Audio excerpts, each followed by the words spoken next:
Well, Glennis, have you had any additional sightings since this past summer? Yes, I have. And in fact, over the lake, I was actually coming back home, and I was driving past the lake at the place called The Point. I saw this big orange gold light, and so I pulled off there and opened the sunroof and got my head out there and tried to get the camera to get a picture of it. But anyway, it was very low. It was very low, you know, above the lake, right. And so I sat and watched it for 30 minutes. And, well, nothing else to do. Right. And you don't often see something quite so vivid out there. And I watched it, and it was quite, it stayed there. It didn't go anywhere. It was just there. I'm sorry, was this at night? This was at night. Right. These are all at night. Right.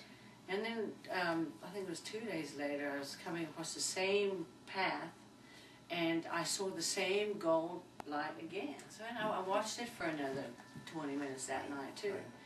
And then several nights after that, in fact, I'll tell you, I go out every night. Do you? I go out every night along there and stand and scout the sky before I go to bed. Right.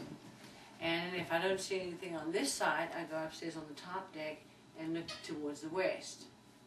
You know, since I learned about this whole phenomenon in this area, I've been doing the same thing. I go out in the morning, and when I come home from work, I'm looking up.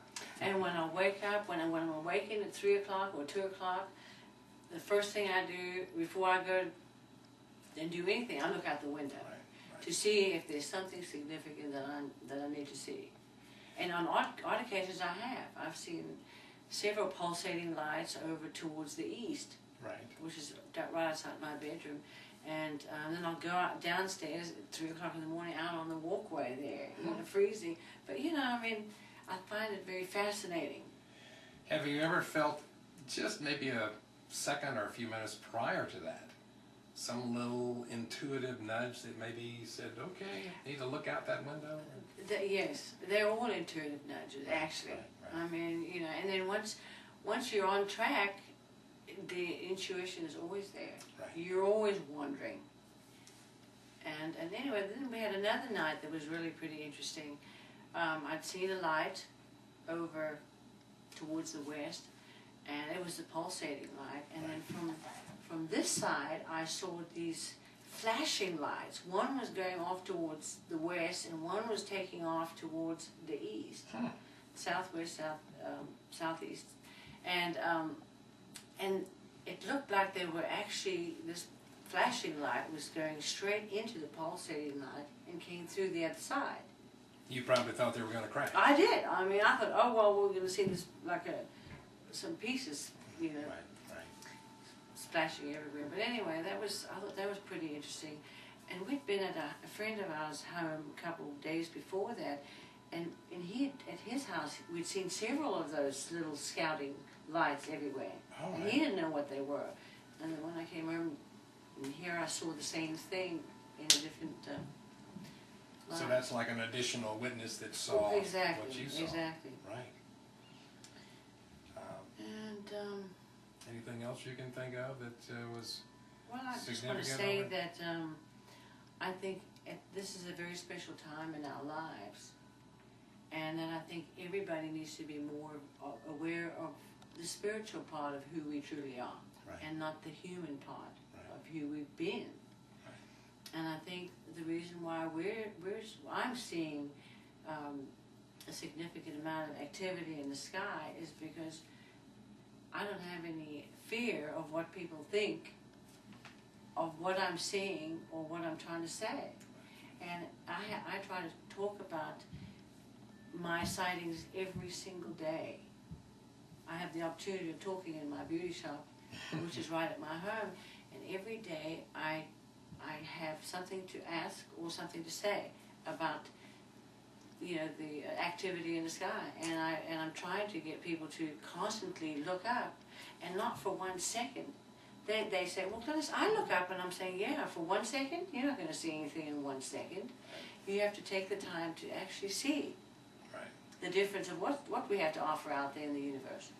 I think you touched on a good point, because a lot of people are fearful to some degree. They're fearful of being ridiculed and made fun of. I know. So you're doing a good thing by just telling your story to everybody, and hopefully that will encourage them to, you know, pay attention a little bit more.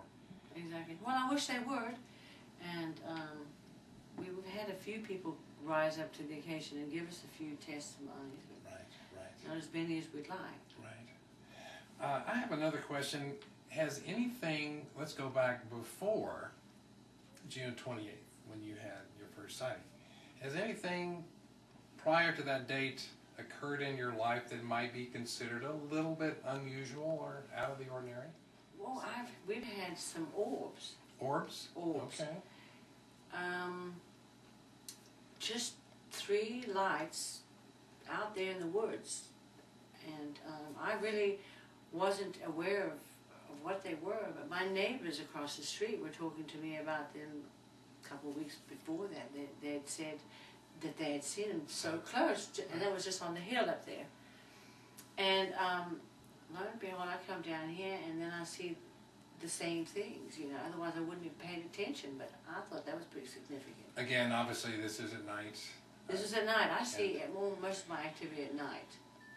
Could you, I know an orb, I'm just thinking of a spherical, it's a round shape. bright light, sort of circular, and they just sort of light up, you know. Just sort of, Yeah, were they moving in together? Yes, or? well, they weren't in a cluster, but they were, one was here, and one was there, and one was over there.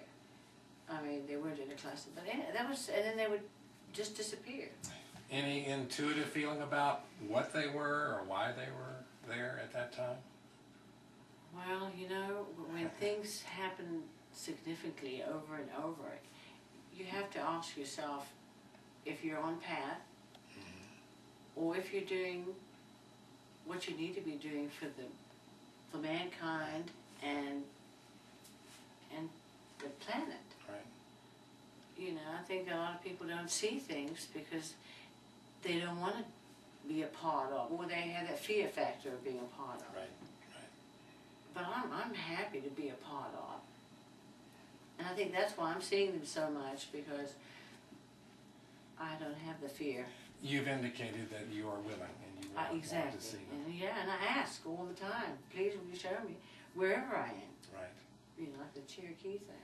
And sometimes it just starts with that thought, you know. Right, the telepathic thought, which we all have, by the way. Right, exactly. This is kind of a little bit bigger question, but I'd like to ask, why do you think the sky ships, or UFOs, are here at this particular time in history?